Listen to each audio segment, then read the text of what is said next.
they're in the same family? What if brothers and sisters want? It's not about choice. It's about what this institution, marriage is an institution, and what is it, and what purpose does it serve? So this is True News 365, and I wanted to put my 2 cents on this Matt Walsh, Joe Rogan conversation on marriage, which I think Matt Walsh bombed, all because he's, I don't know if it's him or it's him and his Daily Wire backing that will not take a firm stance on the actual marriage is.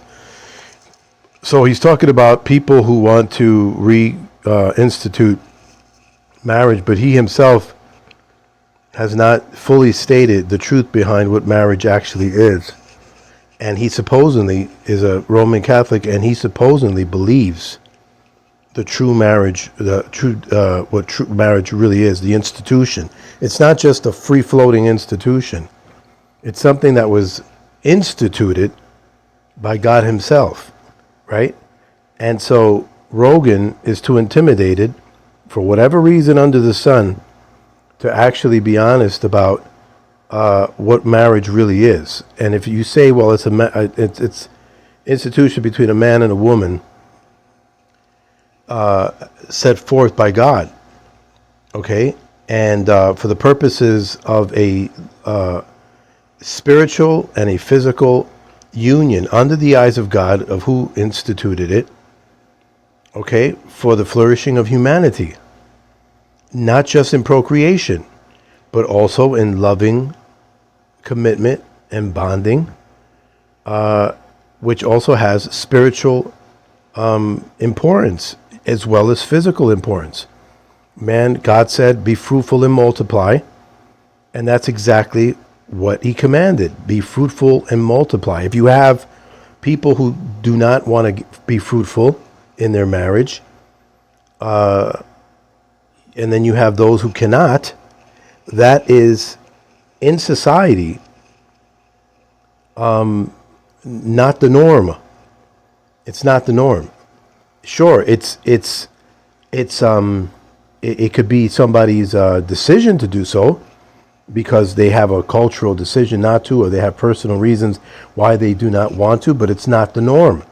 And why is it not the norm? Because it's not part of the original definition of what marriage is. Of course, you can't get Matt Walsh to speak like this because he's intimidated. Okay, he cannot defend God, and rather, not that he needs to, but he cannot stand on Scripture because Roman Catholics don't stand on Scripture; they stand on tradition. And so, let's listen further to how he just basically sidetracks, and that's why he does so bad with Joe Rogan, because Joe Rogan will ask him very competent and very common sense questions that make a whole lot of sense if God did not institute. If this is not a godly institution, then by all means, Rogan takes the cake in this conversation. I do not agree with tearing down or changing this definition, especially because the people who have changed the definition haven't come up with a new one. So they say, well, that's not what marriage is. So for thousands of years, we said marriage is the procreative union. And then we had the other side who came along and said, well, it's not that. Okay, well then, like, what is it exactly? And I know you said, well, it's people who love each other. Two people love each other. Well, but then, why two people? Why do they have to love each other? All these kinds of questions. You get into, what if they're in the same family? What if brothers and sisters want? It's not about. So the issue is that Joe Rogan, and the rest of this interview, Joe Rogan will ask, but well, how is it hurting you? Right? Well, it hurts society. Maybe it doesn't hurt you in your here and now, or it doesn't seem to, but it hurts you later on because you've got other people who will be influenced by them, because they're operating under the thought that this is you're born that way and whatever, but we don't agree with that. We know that that's not true, and so we believe that oftentimes these things will be influenced, And so the negative image of what marriage is and the falsehoods of what marriage is, after having been given, instituted by God and being clearly defined in Scripture, then what happens is now it's a free-for-all, and it actually loses a standard, okay? And so I would throw that back at Joe Rogan, and I would tell him, well, in that case, what if, it's not just a man and a woman, or a man and a man, or a woman and a woman, but, a woman, 3 donkeys, and 4 midgets.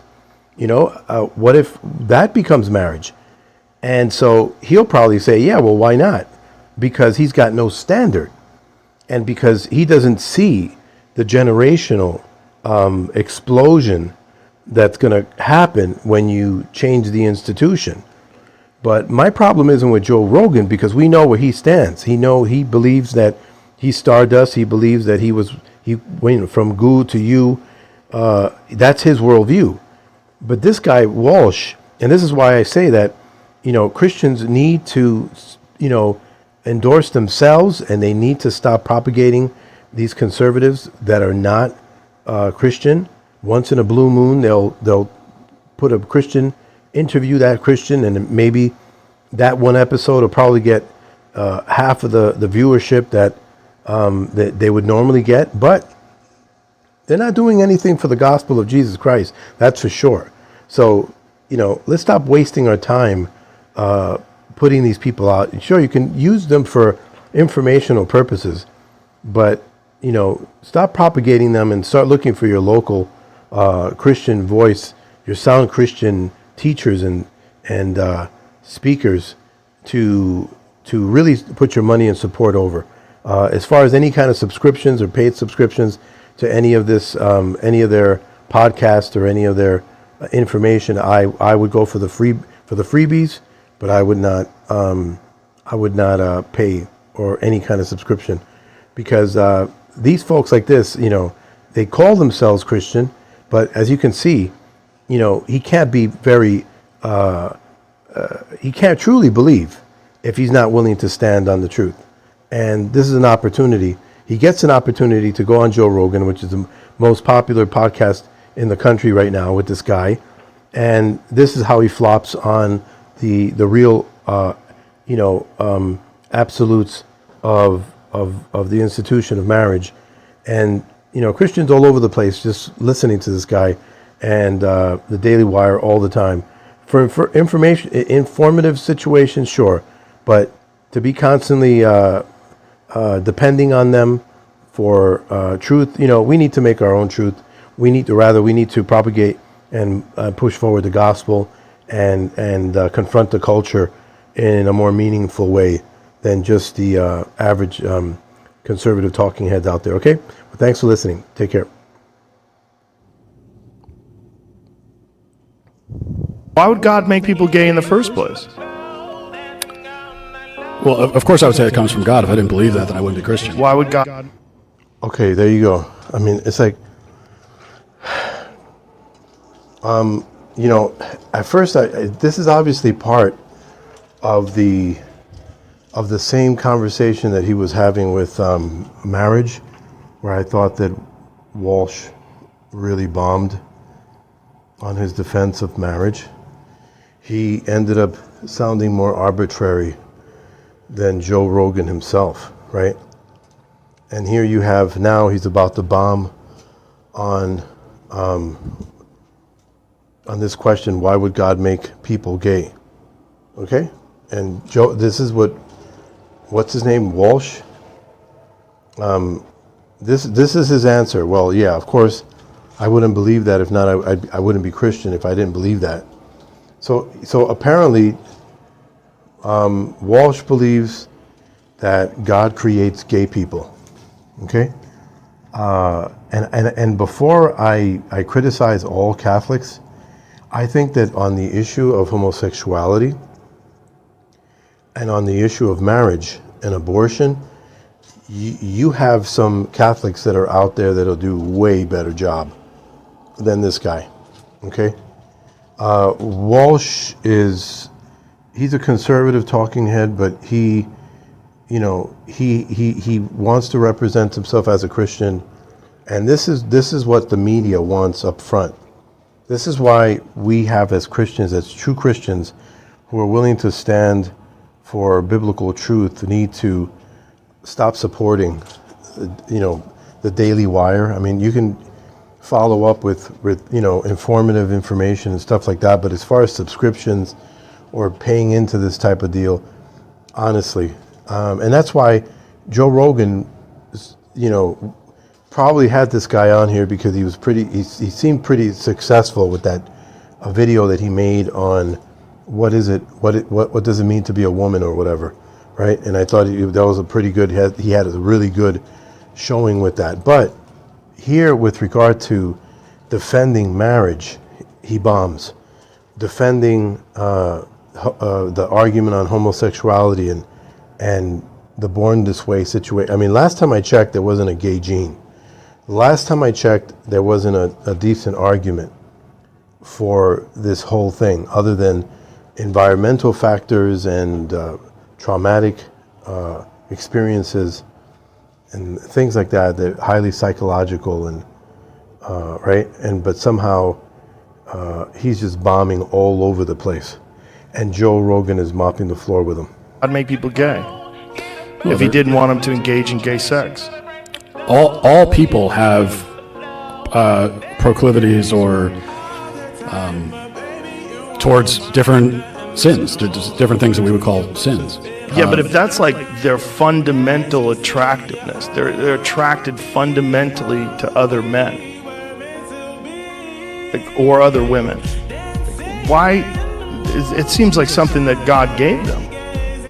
Mind you, Joe Rogan doesn't believe in God, right? But he's speaking hypothetically.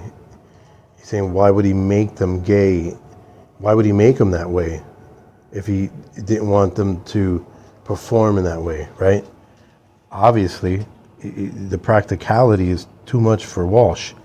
He can't seem to see straight enough to answer this the way, and now I thought that he was answering this in a way that that Christianity would not, his Christianity wouldn't represent it. But now I realize, no, this guy is extremely liberal.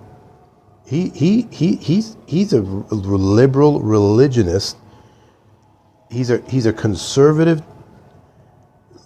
liberal religionist. That's what Walsh is. Okay? And this is what's the here and now, and that's why Christians have to step up, and we have to stop coveting airtime with these people that cannot represent biblical values.